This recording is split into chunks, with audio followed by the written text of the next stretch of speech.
Salut à tous. Aujourd'hui, on va parler du milliardaire qui veut nous vendre Éric Zemmour pour 2022. Ce milliardaire, c'est Vincent Bolloré, 14e fortune de France avec plus de 8 milliards d'euros. Le milliardaire Bolloré et le candidat Zemmour sont proches. Ils déjeunent ensemble au moins une fois par mois et surtout, ils s'appellent tous les jours si on en croit ce long article d'enquête du Monde. Ce que beaucoup de gens ignorent, c'est que pour Bolloré, Zemmour, c'est pas simplement la vedette de sa chaîne d'info CNews.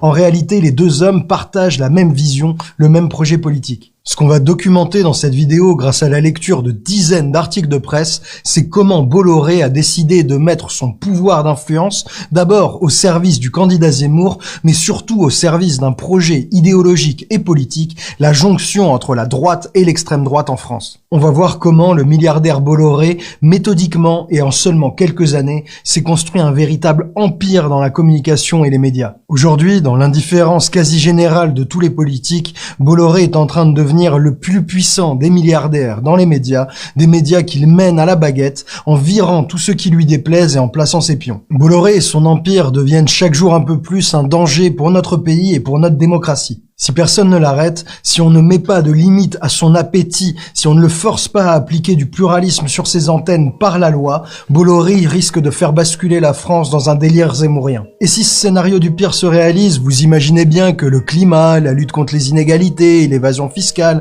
le pouvoir d'achat, l'hôpital public, tout ça passera aux oubliettes. Ce sera immigré, islam, immigré, bref, comme sur un plateau de CNews, mais au gouvernement. Bon, ne croyez pas sur parole, jugez plutôt les preuves.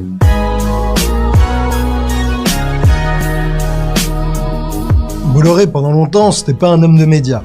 Bolloré, c'est un industriel qui a commencé dans les années 80 par reprendre l'usine de papier fin de sa famille. Et ouais, comme beaucoup de milliardaires, il a d'abord hérité. Mais l'activité qui a vraiment fait décoller la fortune de Vincent Bolloré, c'est la logistique en Afrique où il contrôle de nombreux ports, des lignes de chemin de fer, des terrains. Profitant à plein des réseaux de la France-Afrique, Bolloré a même été capable, si on en croit les journalistes, d'obtenir le soutien direct des présidents français à ses projets africains. François Hollande lui-même l'aurait aidé directement à obtenir un juteux contrat au Cameroun. À côté de l'Afrique, c'est seulement au milieu des années 2000 que Bolloré se lance à la conquête de la communication et de la pub. En 2005, il prend le contrôle du mammouth que représente l'agence Havas en virant son PDG, et en 2006, il saisit l'institut de sondage CSA. C'est le début d'une stratégie d'influence au service de son business, une stratégie qu'on expliquait dans une des premières vidéos de la chaîne où on développait le concept d'intégration verticale. Mais niveau média, Bolloré, jusqu'à il y a quelques années, tout le monde se foutait de sa gueule. Il s'est lancé dans les médias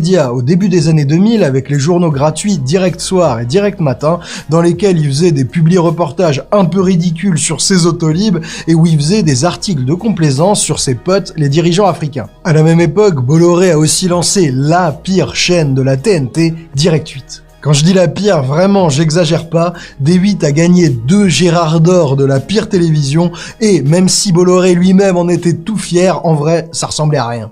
Et sans oublier Tutuy qui est quelque part. Viens ici mon petit. Allez viens. En fait, je crois qu'il cherche un cadeau là. Viens là. qui m'échappe dans cette émission. Mais aujourd'hui, tout a changé.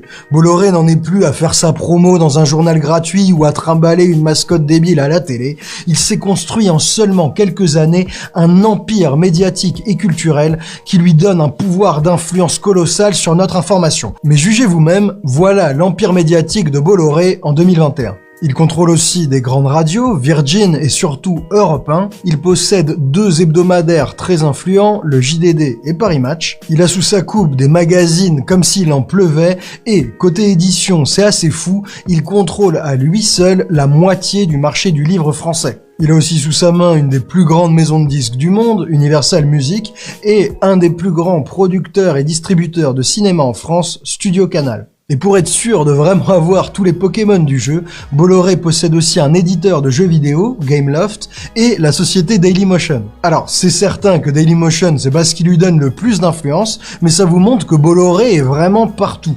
Le seul truc qui lui manque, c'est un grand quotidien. Mais attendez, ça durera peut-être pas longtemps parce que Bolloré, apparemment, il est entré dans la bataille pour acheter Le Figaro, le quotidien historique de la droite française. Cet empire médiatique et culturel, c'est simple, il est sans égal. Les autres milliardaires, ils peuvent aller se rhabiller. Arnaud, Pinault, Niel, personne n'a le poids médiatique de Vincent Bolloré. Il y a peut-être quand même Drahi qui peut rivaliser avec son combo SFR Numéricable, BFM TV, RMC, L'Express et Libération. Drahi, lui, il a plutôt la réputation d'être pro-Macron. Mais vous avez vu, Bolloré, il a bien grandi depuis son Casimir sous acide, il occupe une position de contrôle sans pareil sur l'information et notre industrie culturelle. Et ça, c'est inquiétant parce que, fort de tous ces médias et de son pouvoir d'influence, Bolloré, il se contente plus simplement de défendre ses intérêts industriels, de placer ici ou là des articles de pub pour ses autolibes. Bolloré s'en sert maintenant pour diffuser un projet idéologique et politique de jonction entre la droite et l'extrême droite, projet dont Éric Zemmour est à la fois l'emblème et le produit chimiquement pur.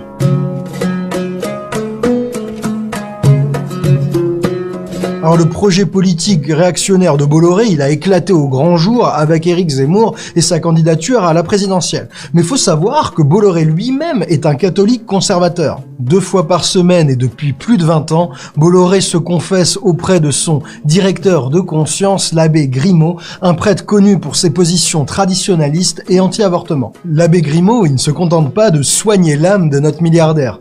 Bolloré lui a confié la gestion du foyer Jean Bosco, un immense couvent d'1 hectare situé au cœur du 16e arrondissement qui sert aujourd'hui de foyer pour jeunes et pour étudiants et qui insiste sur la prière et la spiritualité dans sa grande chapelle ouverte jour et nuit. Pour vous donner une idée d'à quel point Bolloré est un catho réactionnaire et qu'il l'impose dans ses médias, il a personnellement veillé à ce que le film de François Ozon, Grâce à Dieu, qui parle de la pédophilie dans l'église, ne soit pas sur les antennes de Canal+.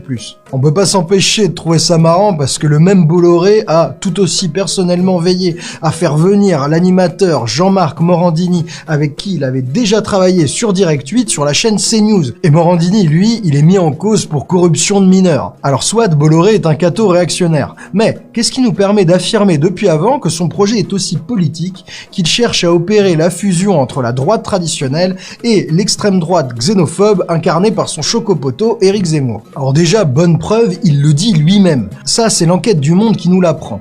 Quand Valérie Pécresse et Xavier Bertrand sont venus voir Bolloré pour lui demander de l'argent pour financer leur campagne, voilà ce qu'il leur a répondu. À Bertrand, Bolloré a dit « Il faut que tu mettes plus de Zemmour dans ta campagne » et à Pécresse, il a dit « Zemmour ouvre à la droite la porte du second tour ». Alors ça c'est l'anecdote, mais ce projet politique, Bolloré le balance à longueur d'onde dans tous les médias qu'il possède. Le plus évident, c'est la place accordée à Zemmour, qui pendant 2 ans a eu une émission sur mesure sur CNews. Effectivement, on voit bien que ça va peser dans l'élection et que l'émergence d'Éric Zemmour est intimement liée à l'exposition médiatique dont il a bénéficié sur CNews pendant 2 ans, sans aucune contrepartie et sans aucune contradiction. Il y a eu une émission qui était faite pour lui et qui a préparé sa candidature. Mais au-delà de Zemmour, CNews est la chaîne qui met le plus l'extrême droite à l'honneur.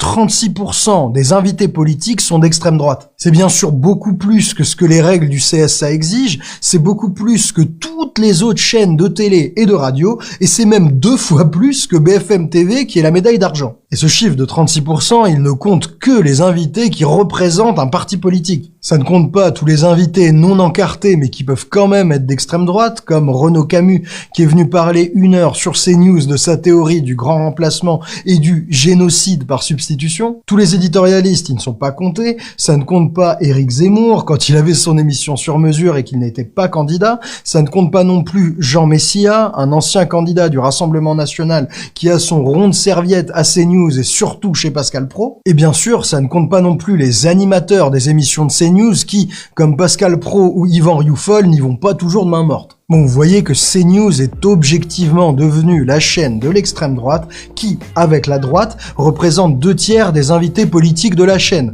La France Insoumise, EELV, le Parti Socialiste ou le PC, tout ça ensemble ne fait qu'un gros 15% des invités politiques. Vous voyez les priorités de Bolloré. Je dis bien Bolloré parce que cette tendance, elle n'est pas propre à CNews. On peut regarder par exemple l'émission Touche pas à mon poste de Cyril Hanouna, l'émission phare de C8, et émission que Bolloré connaît bien puisque c'est sa boîte boîte de prod Havas Productions qui en a financé la création de 2010 à 2012. Depuis la rentrée, on a une chercheuse qui s'appelle Claire Secaille qui s'amuse à calculer quelle famille politique passe combien de temps chez TPMP. Tenez-vous bien, ces 3 derniers mois, l'extrême droite a cumulé plus de la moitié du temps d'antenne réservé aux politiques chez Hanouna.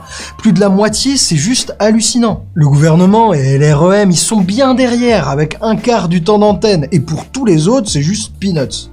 Je veux dire, nous ici, on n'est ni France Insoumise, ni RN, ni au milieu, ni rien du tout. Juste toi, tu viens plus souvent qu'eux, donc arrête de nous faire chier.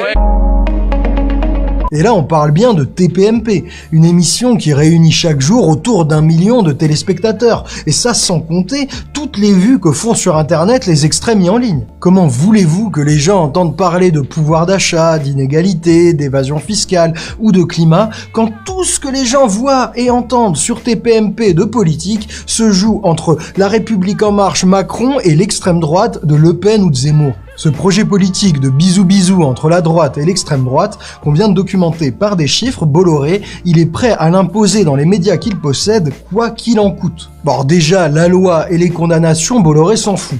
CNews a été rappelé à l'ordre par le CSA pour inéquité du temps de parole des formations politiques. Qu'est-ce qu'ils ont fait? Ils ont décidé de rattraper le temps de parole des autres formations politiques en diffusant leurs discours la nuit. Ils mettent tellement la droite et l'extrême droite en valeur que fin octobre, pour rattraper le temps d'antenne du gouvernement, ils ont diffusé des discours de Jean Castex pendant 13 nuits sur 20 possibles. Si CNews se permet de mettre le Premier ministre à 3h du matin, imaginez comment il traite la France Insoumise ou EELV. Idem sur le droit.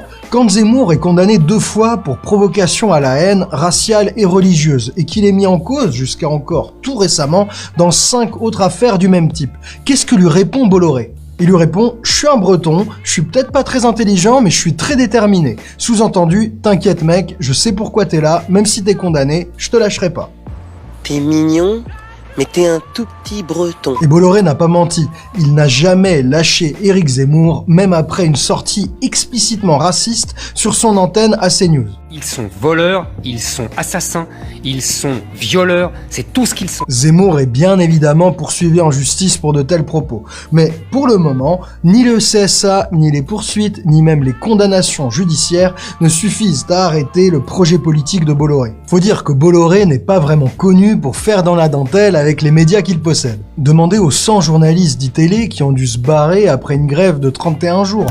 Demandez à Sébastien Toen, l'humoriste de Canal+, viré par Bolloré parce qu'il a osé se moquer de l'émission de Pascal Praud. Et demandez à Stéphane Guy, encore pire, un des monsieur foot de Canal+, qui s'est fait virer sans ménagement parce qu'à la mi-temps d'un match, il a eu un mot sympa en solidarité avec Sébastien Toen. Et là, tout récemment, regardez ce que Bolloré a fait depuis qu'il a repris le contrôle d'Europe 1 en juin dernier. Il a imposé à la tête du service politique de la radio Louis de Ragnel, un ancien rédacteur en chef du torchon d'extrême droite Valeurs Actuelles, alors que bien entendu, les journalistes n'en voulaient pas. Il a invité tous les journalistes qui goûtaient pas trop à sa nouvelle ligne politique d'extrême droite de gentiment prendre la porte. Résultat, 76 salariés sur 204 sont partis. Un grand remplacement. Et une fois les mains libres, qu'est-ce que ça donne Europe 1 à la sauce Bolo? Eh bien l'antenne quasi fusionne avec CNews. Exit toute la matinale qu'il faisait le week-end, autant diffuser directement celle de CNews. Et pareil, on a l'émission Punchline de Laurence Ferrari qui tous les jours est codiffusée par CNews et Europe 1. Et croyez pas qu'il n'y a qu'Europe 1 qui se voit imposer de force des sbires compatibles avec les idées du patron. Depuis qu'il a avalé Lagardère, Bolloré a déjà placé à la tête de la maison d'édition Plomb Lise Boel. Lise Boel, c'est l'ancienne éditrice de Zemmour et de tous ses autres copains réac, de Villiers, Éric Brunet, Devecchio. Et à la tête du JDD et de Paris Match, Bolloré a récemment placé son ami Jérôme Belay et l'ancien militant d'extrême droite Patrick Mahé. Bref, Bolloré n'a pas menti, il est bien très déterminé et probablement beaucoup plus intelligent qu'il ne le dit. Il constitue un empire médiatique qu'il dirige d'une main de maître, il dégage partout ceux qui lui résistent et place des pions qui sont alignés avec lui idéologiquement ou qui lui obéissent au doigt et à l'œil. Bolloré nous force à regarder en face le problème de la concentration des médias et de l'information entre les mains des milliardaires. D'habitude, ils s'en servaient simplement pour défendre leurs intérêts industriels, mais dans le cas de Bolloré, tous ces médias sont mis au service d'un projet idéologique et politique. Il y a beaucoup de politiques, de journalistes ou de commentateurs qui dissertent longtemps sur les valeurs de la République ou la démocratie, qui seraient attaqués par l'islamo-gauchisme, le wokisme ou je ne sais pas quelle panique morale du moment, mais là, sous nos yeux, en face de nous, se déroule une mise en danger réelle pour le pluralisme de l'information nécessaire à toute démocratie fonctionnelle, et qu'est-ce qui se passe? On se tait. Alors, il y a bien des associations et des universitaires qui tirent la sonnette d'alarme. Il y a notamment Julia Cagé qui appelle à refonder la loi de 1986 sur la concentration des médias. Cette loi est totalement obsolète à l'heure d'Internet et à l'heure des empires médiatiques qui vont du livre au cinéma en passant par la télé et la radio. Je me dirais que c'est un peu comme si, face à l'introduction de l'électricité, on avait décidé d'aller dépoussiérer les chandeliers. Si on veut empêcher le milliardaire Vincent Bolloré de mener à bien son projet politique, c'est simple, il nous faudra changer la loi. Et pour ça, il va nous falloir contraindre les politiques à le faire, ils vont pas changer la loi de leur bon gré, et pour ça, il n'y a pas d'autre solution, il faut que le maximum de personnes soient au courant du danger pour la démocratie et pour l'information que représente Vincent Bolloré. Pour ça, n'hésitez surtout pas à partager la vidéo, à en parler à vos familles, à vos amis, à diffuser l'information le plus possible. N'hésitez pas non plus à soutenir les médias indépendants. Il y en a plein, vous les connaissez sûrement, et ces médias sont indispensables au pluralisme et à la qualité de l'information démocratique, et ils ont souvent besoin de soutien financier, et on est bien placé pour le savoir. On a lancé notre site Osons Comprendre pour construire une vraie bibliothèque de formation, d'autodéfense intellectuelle sur tous les sujets incontournables, et on voit bien que pour faire tourner le site, pour faire ces vidéos indispensables, on a besoin d'abonnés, on a besoin de votre soutien. Sur les impôts, sur l'héritage, sur les voitures électriques, sur les retraites, sur le débat nucléaire et renouvelable, sur tout plein de sujets clés, vous retrouverez des informations indispensables pour comprendre, des infos que vous ne retrouverez jamais sur les médias de Bolloré. Voilà, on tenait absolument à faire cette vidéo parce que l'OPA réactionnaire que Bolloré est en train de réaliser sur notre information, elle nous inquiète beaucoup. Elle pourrait très bien, si elle réussit, mener la France tout droit vers des obsessions zéboriennes. Je vous remercie d'avoir regardé la vidéo jusqu'au bout. Lisez, partagez, résistez. Gros bisous à tous, à très vite.